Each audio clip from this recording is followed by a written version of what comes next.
화요일 친절한 경제 한지연 기자와 함께합니다.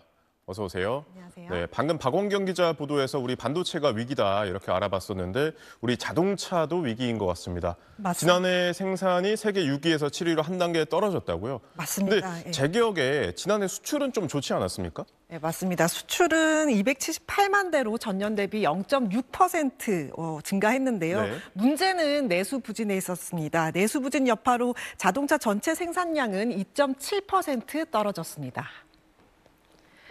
이렇게 되면서 전년도 6위였던 순위가 7위로 밀려나게 된 건데요. 그러면서 우리보다 한 단계 낮았던 멕시코에서 6위 자리를 넘겼습니다. 그렇다면 앞으로 미래는 어떨 것이냐? 그렇게 밝지는 않습니다. 국내 자동차 시장 사실 잠재 수요가 그리 크지 않습니다. 많이들 갖고 있고요. 어디서 자다가 수요가 뚝 떨어지지 않는다는 거죠. 그리고 한국자동차 모빌리티 산업협회는 이런 내수가 전년 대비 회복세를 보인다고 해도 생산 확대 효과는 크지 않을 걸로 내다봤는데요. 이유는 이 대외적인 이유 때문입니다. 먼저 차 시장에서 이 글로벌 경쟁이 치열해지고 있습니다. 자동차 생산국 톱4가 중국, 미국, 일본, 인도인데요. 전체 자동차 생산의 60% 정도를 쥐고 있습니다. 중국은요, 이 전기차뿐 아니라 지금 글로벌 시장 지배력을 강화하고 있죠. 지난해 내수 진작책과 수출 장려 정책을 잘 연계하면서 전년 대비 3.7% 증산을 해서 16년 연속 1위를 차지했습니다. 그런데 이 무엇보다도 현재로서 가장 신경 쓰이는 부분은 이 미국의 관세 부과 가능성입니다. 수출 감소 요인으로 작용할 수 있고요. 특히 미국이 관세 카드 흔들면서 투자라고 하면 이 국내 제조사들은 해외 생산과 투자에 가속도를 내게 될 겁니다. 이렇게 급변하는 환경 변화에 제때 적응하지 못할 경우 이 어디까지 밀려날 수 있느냐? 협회는요, 글로벌 10위 밖으로 밀려날 수도 있다고 봤습니다.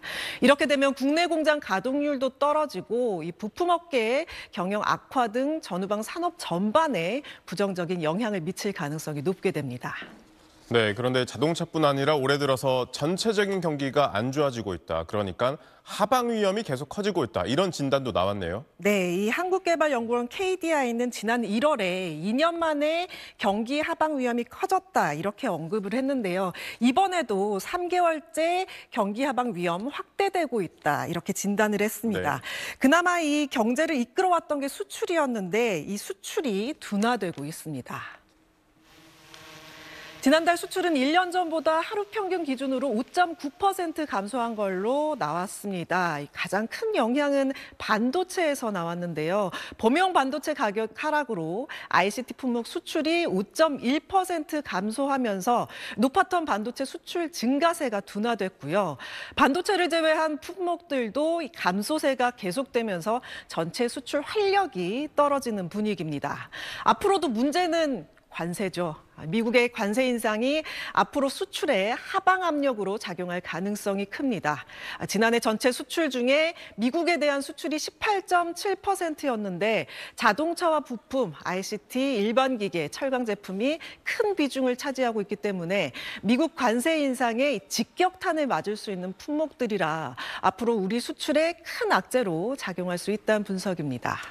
네, 또 생산 부분에서 보니까 건설업 타격이 큰 것 같은데 이 건설업 생산이 거의 30%나 떨어졌다고요? 네, 1월 전 산업 생산은 1년 전보다 3.5% 감소했는데요. 네. 설 연휴 때문에 조업일수가 나흘 줄기는 했지만 건설업 부진으로 건설업 생산이 27.3% 떨어진 게 영향이 컸습니다.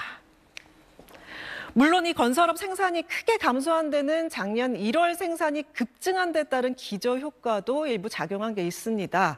하지만 이 계절 변동 요인을 제거해서 전월 대비로 봐도 6개월 연속 감소하는 것으로 나타났는데요. 그만큼 이 건설 경기가 부진하다는 걸 보여주는 겁니다.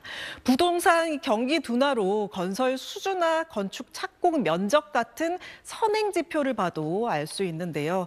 특히 건설 수주는 25.1% 감소하면서 부정적 흐름을 보였습니다.